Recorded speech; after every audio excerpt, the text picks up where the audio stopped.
This all brings us here to the Brentwood Centre on this Thursday morning, and Ken Hermes has sat and joined me, kindly made his way over, and through with all the traffic, and here sitting in the Phoenix FM studios. So the current episode of Mental Health Matters. So it's just wonderful to meet you, and thanks for your time. Lovely to meet you too. Thank you for having me. And just wanted to find out a bit more about you and what's got you to this point, and your work with the Lions Barber Collective already. These few moments since we've met, it sounds like you're very positive about it and your journey in life. Sure. But you want to kind of describe a bit of your background and what got you here? Yeah, sure. So I was never really aware of what mental health was till I lost my dad to suicide when I was 15, and the whole world changed. Yeah. We were really, really close, and I guess as a 15-year-old I wouldn't have seen any signs of warning if there were, but I kind of chose not to speak about it after about 2 weeks. So the first 2 weeks all I did was talk, and I figured that the story hadn't changed and people had got bored, so I just carried on everyday life. Yeah, because you don't want to kind of bother people past a certain point as well. Absolutely, and 15-year-olds aren't equipped to help with these sorts of things. Yeah. So I didn't speak about it really at all, and then when I entered the hair industry, became friends with a guy called Tom Chapman. Mm-hmm. And I saw that he was starting an organisation called the Lions Barber Collective to raise awareness of men's mental health and prevention of suicide. And I kind of saw it as a marriage of two things I care deeply about, mental health and suicide and hair. Yeah. So this was even before I learned to cut hair. I did a video blog for them and just spoke about what it was like to lose my dad to suicide as a 15-year-old boy. And I wasn't sure what kind of response I was going to get. I thought maybe a few hundred people might look at it, get a little bit of sympathy, get some trolls.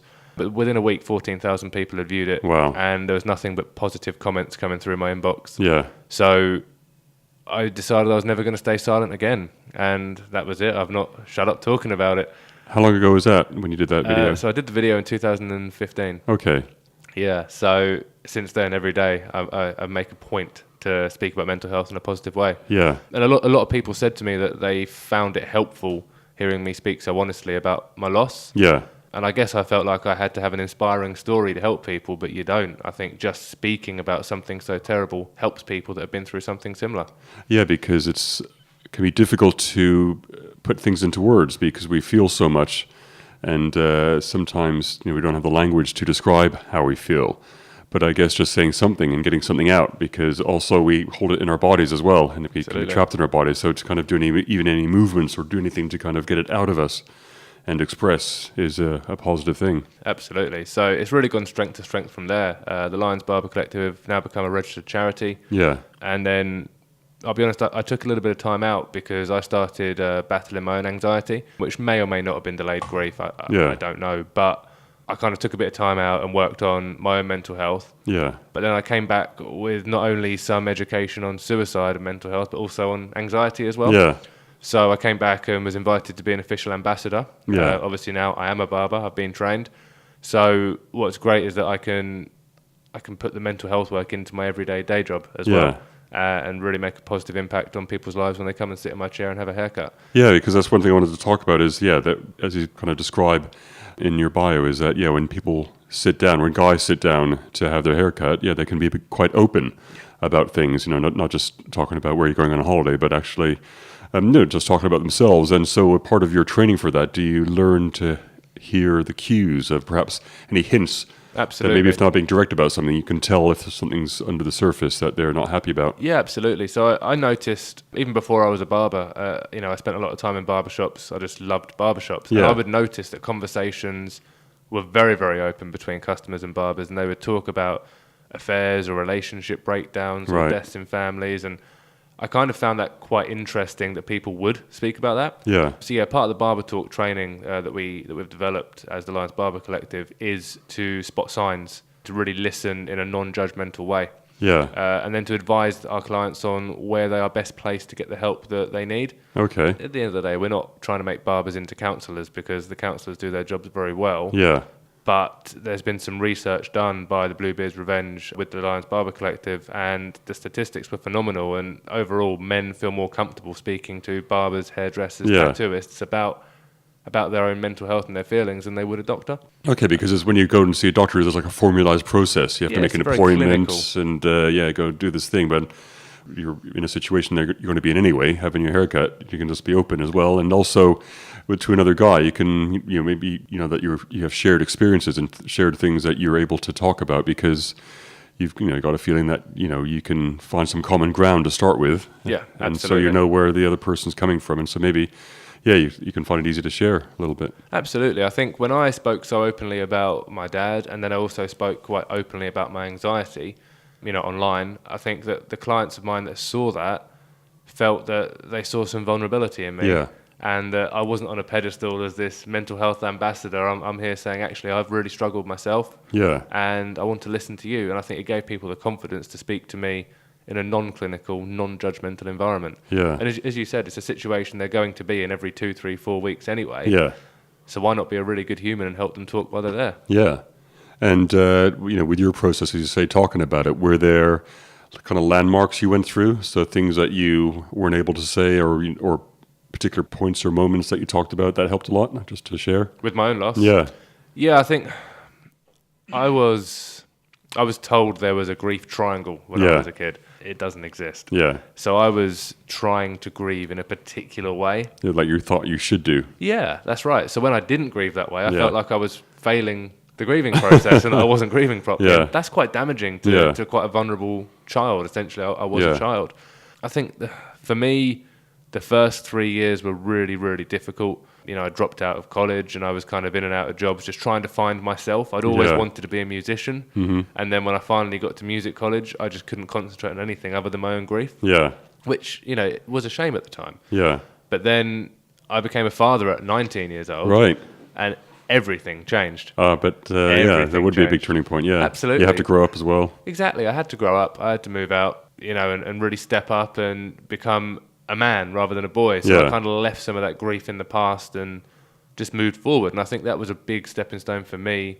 Now been with my wife 10 years and got 3 children. And wonderful. That's a very prominent part for me in my life, is that my family are what's important and I need to be strong for them. But at the same time, I think it's okay to show some weakness and some vulnerability, especially when you have a family that are there that will care and love you. Yeah. But I think that for me, as you say, that was the prominent point for me, where it was a benchmark. Okay, let's stop being sad. Let's move on now and let's try and help. Yeah, that's when, coming of age, definitely. And that's something I kind of wish I had done when I was younger, but I guess there's still time to have a family. Absolutely. And so looking forward to that. But also, I guess as young boys as well, it's kind of very easy to feel bad about stuff, or we're told we're bad about things as well. So, all we need is to be told or feel that we're not doing something in the right way, and especially something as abstract as grieving as well. So good, you found your own journey with it. So are you finding ways of identifying that in others as well, to kind of maybe show them that actually they're fine, they're doing whatever they need to do? Yeah, absolutely. I think everybody grieves differently, and simply just telling somebody that can really, really help them. Yeah. And that's all I needed at the time, was someone to say, you know what, Ken, everybody grieves differently and you're doing just fine. Yeah. And I think that positive reinforcement can be really, really good for somebody who's going through that hard time. Yeah.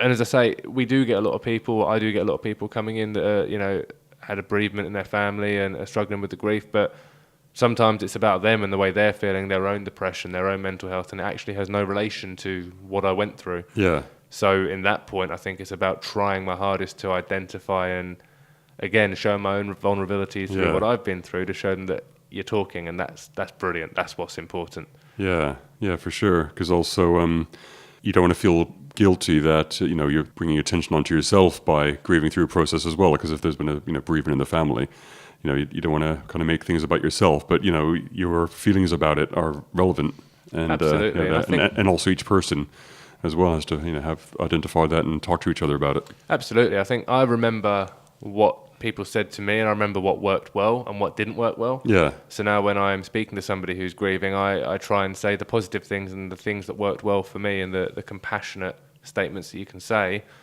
rather than the negative things. But people didn't know that what they were saying was upsetting me, but I now know the right and wrong way to deal with grief for somebody. So I think that having that history in my own life does help say the right things, be compassionate, and help somebody. Yeah. So after all those things you were trying at the music college, what was the turning point with hair cutting? You said you liked hanging out in barber shops. What was the turning point to make you decide, I'm going to try this, I'm going to give this a go? So I was an area manager for quite a large supermarket chain. Yeah. And I'd just come out of working with food. Yeah. And decided I was going to grow a beard. Yeah. Make the wife happy. And I wanted to look smart. I was Yeah. like 21, 22 at the time, so I was a really young area manager. So I wanted to look respectable. Yeah. You know, I'm managing people twice my age, Right. 3 times my age. So I wanted to look respectable. So I was getting a haircut every single week. Yeah. And when I went to London to run the London area, I just could not get home in time to see my barber. Yeah. So I started traveling around different barbershops. And long story short, I tried to Google where was good and bad, and there wasn't a directory that would tell me. So I created one. Yeah. And it went from there. I Oh, started right. then writing for a barber magazine. I then got picked up by another barber magazine. And then we sat down and said, you know, it'd be cool if we almost started the blog again, but about barbering academies Yeah. instead of about barbershops. Yeah. So they sent me around the country to different barbering academies and Yeah. got myself some scissors and clippers and never looked back. Okay. Oh, wonderful. So you're creating content for people and in a useful way, and then of Yeah. course, people are want to link up to that. I just blagged my way into the industry, to be honest with you, and I'm not afraid to say that. It's the best thing I But ever did. sometimes though. the best routes and journeys with it are Yeah. from doing that, and Absolutely. because if you have a passion for it as well, it's going to shine through anyway. People will recognize it Absolutely. and will want to come and work with you about it. Absolutely. I think one of the That's great. driving forces for me was knowing that the Lions Barber Collective were growing into a charity. Yeah. I really, really wanted to be able to help people more than just being a blogger for the Lions. I wanted Yeah. to be a barber for Yeah. the Lions. Yeah. And be able to have that positive impact. I mean, you know, my last job was great before being a barber, but this is just so much more fulfilling, being Yeah. able to help people as well as doing a job that I'm really, really passionate about. And just also helping people with as well. Absolutely. Yeah, so you make them covering- look good, you make them feel good. It's a brilliant job to do. It's a really good job to do. And so you're having good feedback from the people you're working with as well. Yeah. The guys that I work with are really excited about the charity. Yeah. I feel sorry for them because I started in a new shop in February, and within a week we had the press there. Yeah. And I felt a bit bad, but Well, that's good though. Yeah. they're really excited about it. The bosses that I work for are, really, really positive about the charity. And we're opening some new shops next week, so we're going to donate any profits that week to the Lions as well, which is Yeah. really, really nice that they want to do that. It sounds like you're really good at keeping on top of that as well, keeping the awareness out there, people understanding like you got the press there, and also isn't it Prince William or someone you got in as well? So we went to London to Pall Mall Barbershop in Yeah. Paddington. Yeah. One of our other ambassadors, Dan Davies, is the general manager for Pall Mall. Yeah. So we went to the shop for the day, and Prince William come down and met us, and that was Valentine's Day. Okay. Actually. And that was amazing. I bet. Absolutely amazing. Just to have a real honest conversation. And I was cutting someone's hair, so I was able to keep yourself- concentrate. Exactly, yeah, not fake. Busy. But he was just really compassionate and really interested in discussing, losing a parent to suicide. And Right. he said, I've heard it's the rawest form of grief. Would you agree? And I said, yeah, I would, because with any other cause of death, 9 times out of 10, whether it's a post-mortem or scientific studies or whatever, you can work out why. Yeah. With suicide, 9 times out of 10, you can't. Yeah. Notes are not that common, and if somebody's going to do it, quite often they've done it by the time they've finished thinking about it, and you have a lifetime of questions. Yeah, that's a key one, isn't it? Knowing why. I mean, we had a tricky one in our family with our sister who passed away in a car crash. Sure. And it wasn't clear at all how she crashed. She was on her own on a road. Right. And so that was part of the problem of going through the grief, was that we didn't know how it happened. So Absolutely. So that was and so with suicide it must be beyond belief that I think how someone could do that as well. But so many people suffer in silence. absolutely, and I think that is, you look at people that have taken their own lives, and there's a lot in the press at the moment, a lot of celebrities that have done this recently as well. Yeah. And every statement says, but they were so happy, Yeah. they were so happy. And that is the point with suicide. It's almost that silent killer. You don't know it's going to happen. If you knew it was going to happen, Yeah. you'd stop it from happening. Yeah. Yeah, and it's so common now, like in young men especially. Yeah, it's the biggest killer of men under 45, and that statistic hasn't changed for years. And that's what we're trying to do with the charity, is just create the awareness, because talking about suicide doesn't make it more likely to happen. Yeah. And there's still that stigma and that taboo around, I can't talk about suicide, I can't say the S word. Yeah. But you can. It doesn't make it more likely to happen. The same as talking about your mental health won't damage your mental health. Yes. And in some ways, then you're more likely to find someone that harmonizes or recognizes it as well, and be able to share and reflect and reassure. So there's lots of good things about doing that. Absolutely. I think conversation is really powerful. Yeah. Conversation can change lives. Have you been noticing a change?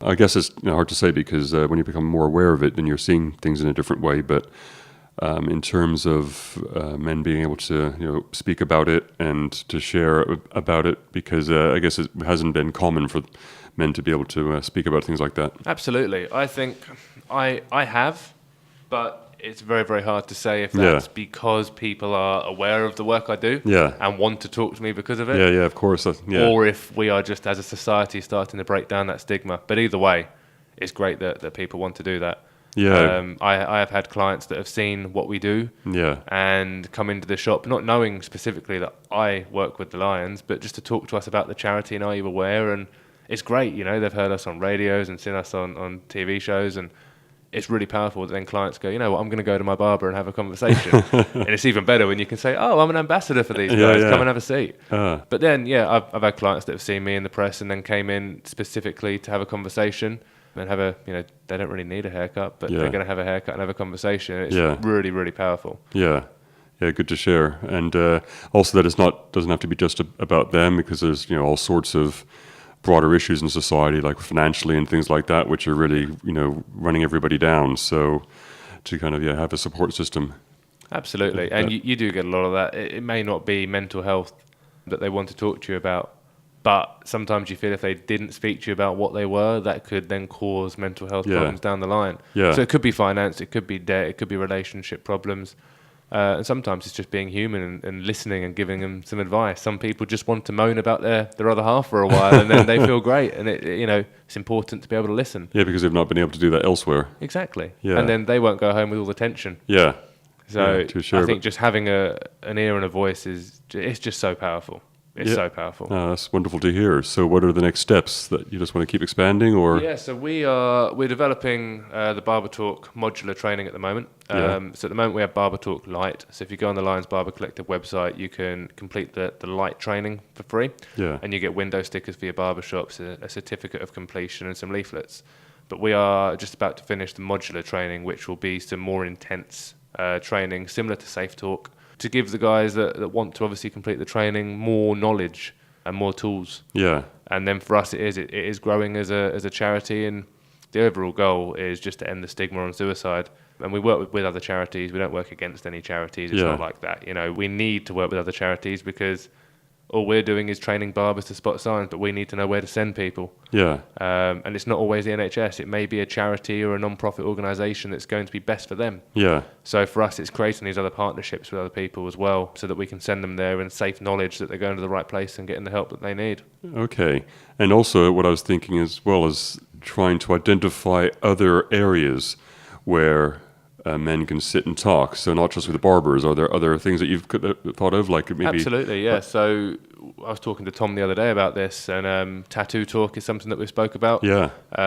One of my best friends is a tattooist, and he said to me, I have similar conversations to people that you do. They'll come in for a memorial tattoo, and they'll tell me exactly what it's about, or a tattoo about their mental health or whatever. He said, we have these conversations day to day, and the work you do has made me aware of how powerful these conversations can be. So we definitely want to roll it out to there. Yeah. It's not just men as well. Yeah. Although we focus on men because of the statistic and the silent killer in men is suicide, we want to then roll this out to other salons, beauty salons as well. Of course. So that the beauty therapists or the hairdressers have the training to help the ladies as well, because it's not a sexist thing. Yeah. The statistics don't lie. So as barbers, we deal with men. Yeah.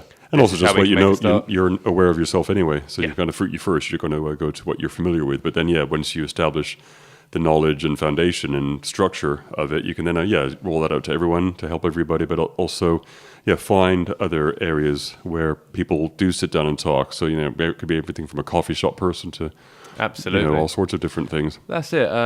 And then where the guys started the charity in Devon, one of the ambassadors has started a group called Walking with Lions. Okay. And it's a walking group. Domino's Pizza have sponsored them, which is great. So they go and meet up. Domino's deliver them some free pizza for lunch. Yeah. And it's just men sitting in a park, walking around a park, talking about how they feel. Yeah. And that's been going for around a year. Oh, great. And now we're starting to get other people that want to do it. Barbara, I know, wants to start one in Essex, which would be really, really powerful as well. Yeah.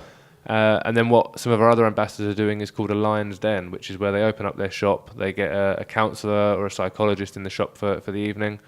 Dim the lights, a bit of music, maybe one barber cutting hair. And instead of going to a doctor's, the men can then come to the barbershop, somewhere they're already familiar with, but they can speak to somebody who's trained and qualified to help them with their actual needs. That's a great idea, because that's something I've been thinking about as well with my practice. I'm a massage therapist and a Reiki healer, and what I was thinking of doing is designing workshops or retreats. Sure. So especially out in the countryside, so a lot of people I see in London are like, really stressed. Yeah. And there's a lot of similar conditions. So what I was thinking of starting perhaps either one-on-one or in small groups, getting guys out of London into like some beautiful, spot by a little bit of woods with some yurts or something, just to get out, maybe a bit of massaging, a bit of stretching, some exercise, but also, sitting around a campfire and talking. Absolutely. So maybe finding a format I'm sort of designing at the moment. So, you've kind of given me some inspiration. There you go. And I think you've said it right. It's talking. Yeah. And regardless of whether we were barbers or, delivery drivers or whatever, we just want to have conversations with people. The fact that we are barbers means that we can lend our hand to that job, and it's a great marriage of styles. But as you say, you don't need to be a barber to even take the training. You don't need to be a barber. Also, what came to mind just then, cab drivers. When you said delivery drivers, absolutely, that would be a good another avenue, wouldn't it? Yeah, absolutely. So there's all sorts of that can come up. Or just sat there talking with someone. Yeah, absolutely. And so imagine if you had a group of cab drivers who were able to hear what the guys or someone's saying and say, oh, actually, that sounds like you're having an issue with that. That's it. That's absolutely it. Yeah. So it's great to hear. Great to hear the expansion. Yeah, thank you very much. It's a very exciting time. This year is going to be very, very big for us. I think for us, meeting Prince William at the start of the year was phenomenal. Set the tone for the year. It has, and having that royal backing has allowed people that maybe weren't aware of the charity before to be aware. It's created a lot of press and a lot of awareness since, which is really, really important for us because it's all about the awareness. So I think that was a great way to start the year, and I can't wait to see how the year's going to end. To be honest with you, Graham, it's going to be really, really exciting. Well, that's very exciting, and I'm glad that you came down here. Wonderful to meet you, and thanks for your time. I appreciate having me. Thank you. Thank you. So Ken Hermes from the Lions Barber Collective. So wonderful to hear about that and hear about your journey. So positive, and keep at it. Thank you very much.